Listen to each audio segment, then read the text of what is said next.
32 teams, and they keep 53 men. And if you do the math, that's a little over 1,500 players, right?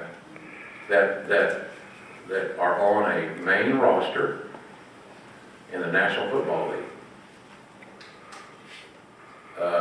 If you look at WWE being the NFL equivalent to wrestling or sports entertainment, whatever term you choose to use, then their roster is going to probably be around 200 people.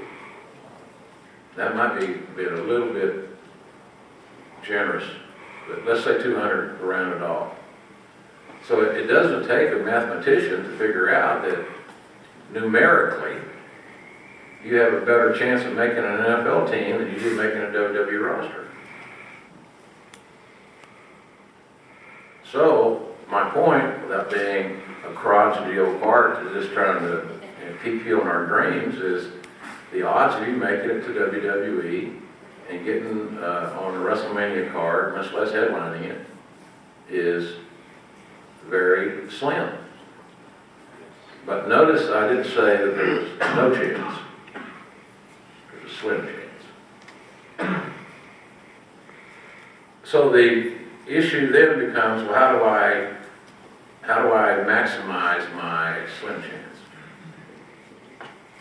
Well, I can tell you that in the years to come, that whole area is going to become much more refined and much more selective, and it's going to have a much more stringent scouting program, and you're going to have a lot of, there's going to be a lot of qualifications one has to fulfill to get a cup of coffee and get a shot. So those of you that are in this room that are a little bit ahead of that particular curve need to seize the moment and not burn any daylight, as what John Wayne would say. And that means working as often as you can in the independents. And that means that if you're in the independent wrestling circuit with the hopes of making it to WWE, and you're only in the independent circuit because of the money you can earn, then you've already half-assed defeated your purpose. You've got to compromise the paydays to trade off for the experience, to get something on tape, or to hope that maybe somebody sees you, that can tell somebody who knows somebody, and it gets networked around, that you can get noticed. So your day job and you're going to college or whatever else you do, built around your independent wrestling stuff is important.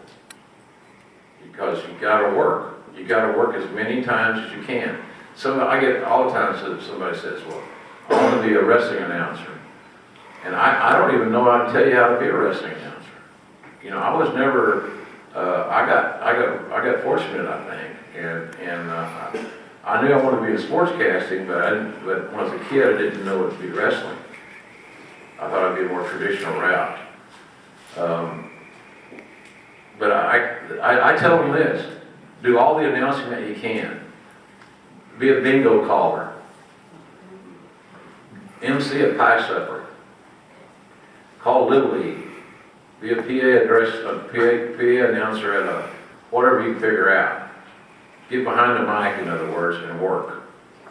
For the wrestlers, get in the ring and work, wrestle, tell a story, slow down, figure out the holds you're going to use.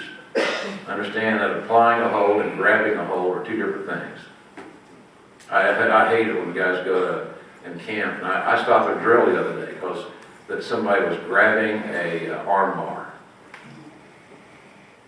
Boy, it just made me cringe. I said, you couldn't break an egg. You're applying, you're grabbing a hold. You're not, I mean, they had an arm bar on, and the guy could pull his arm out. You could see daylight. They didn't put any pressure. They weren't working snug. They were just grabbing a hold. And it's embarrassing. Apply a hold.